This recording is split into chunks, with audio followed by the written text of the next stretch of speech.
평택을 잃어버린 10년이라고 표현을 하셨어요. 평택에 잃어버린 10년을 되찾는 선거입니다.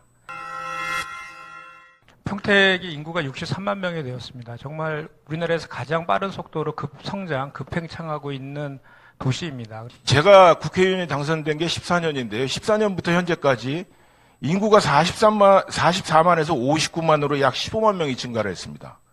지방세가 3,100억에서 8,500억으로 약 2배 이상이 증가했어요.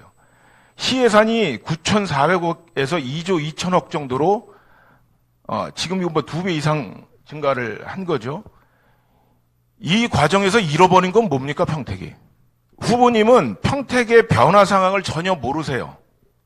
그런데 도대체 뭘 잃어버렸다는 겁니까? 우리 시민들이 잃어버리면 좋습니까, 기분이? 그게 지역의 정치 지도자가 할 말입니까? 이재명 대표가 평택을 쉬운 곳이라고 그랬다면서요. 정말 여러분들이 기침 한 번 하면 우린 잠이 안 와요.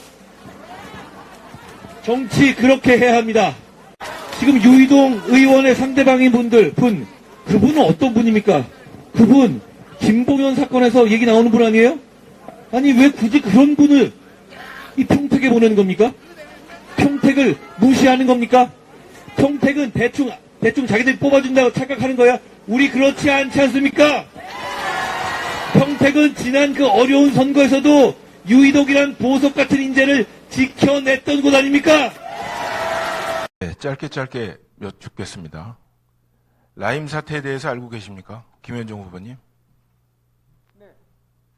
김봉현 씨에 대해서도 알고 계십니까? 나중에 알게 됐습니다. 나중에요? 라임 사태를 먼저 하셨습니까? 김봉현을 먼저 알게 되셨습니까? 그러니까 정확히 질문하세요. 그러니까 아니, 제 질문은 정확합니다. 김봉현 씨를 먼저 알았습니까? 라임 사태가 벌어진 걸 먼저 아셨습니까? 김봉현 씨부터 알았죠. 예. 라임 사태는 지난 20년에 일어난 최대의 금융 사기 사건입니다. 언론에 따르면 피해액만 1조 7천억 원이라고 합니다.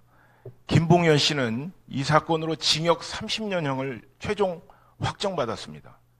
금융사기에서 30년이라는 숫자는 어마어마한 겁니다. 김현정 후보님께 다시 여쭙니다. 김봉현 씨는 라임 사태의 몸통입니까? 아닙니까? 몸통입니까? 아닙니까? 그게 무슨 질문이죠? 라임 사태의 몸통인지 아닌지를 여쭙습니다. 그건 제가 정확히 알 수 없죠. 그렇죠?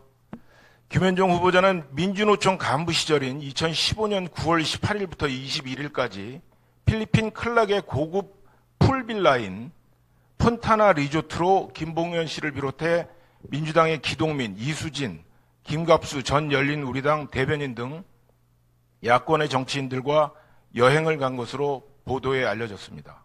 사실입니까?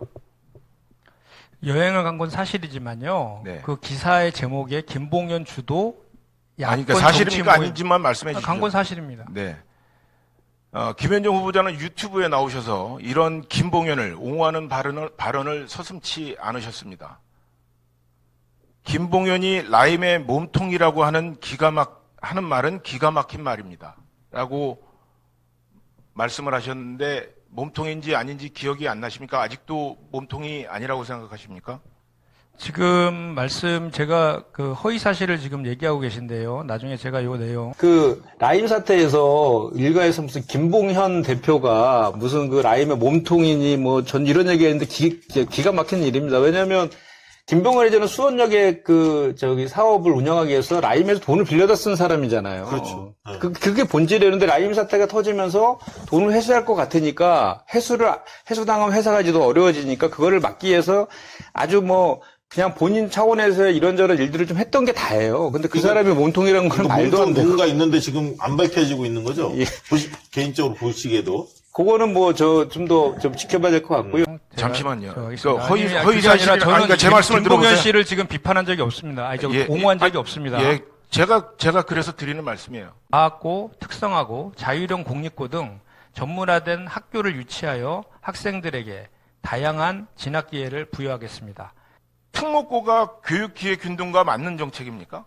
제가 지금 얘기한 것 중에 특목고는 없습니다.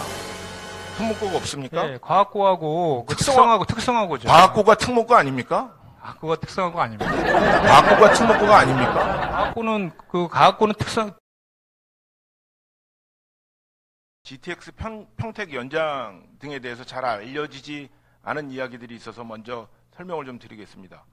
문재인 정부 시절에 GTX는 대도시권 중심지에서 40km 이내로 제한하는 시행령이 있었기 때문에 평택까지 연장되기가 어려웠었습니다.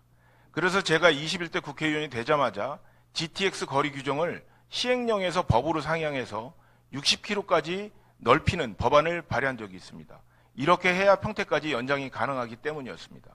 지난 22년 1월 정책위 의장이 된 이후 이와 같은 GTX 평택 연장을 대통령 공약에 포함을 시켰고 대선 직후인 지난 22년 6월에 거리 제한 규정인 시행령을 삭제해서 비로소 평택 연장이 가능해지게 된 것입니다. 김현정 후보님이 내거신 공약들 보면 상당수가 시가 추진하고 있는 사업이거나 완공을 앞둔 사업이라는 비판이 많다고 제가 어제 지적을 했는데요. 예를 들자면 동삭동 행정복지센터 도서관 건립, 25년에 준공 예정인 평택시 사업입니다. 모산 평화공원 완성, 4월에 착공되는 사업이고요. 평택역 광장 복합문화광장 조성 사업, 이미 설계가 끝난 사업입니다. 신평동 행정복지센터 신축, 이건 민자로 지어져서 기부 체납하기로 한 사업이에요. 어제 선관위 토론회에서 제가 이런 지적을 하니까 국비가 투입될 필요가 있는 사업들은 시와 협의하기 위해서 내가 그런 말을 한 거다라는 말씀을 하셨는데 지금 제가 언급한 이 사업들은 국비가 전혀 들어가지 않아요. 국비가 들어가지 않는데 어떻게 국비를 집어넣겠다는 말씀인지를 여쭙겠습니다. 모든 것을 그런 거 아니고 국비가 필요한 것들에 한해서는 그렇게 하겠다는 거고요. 아니 제가 지목을 해서 여쭙잖아요. 사업명을 지목을 해서 여쭙는데 그게 그러니까 알겠습니다. 국회의원은 법제도를 만드는 거고 또 한 가지 여쭙겠습니다.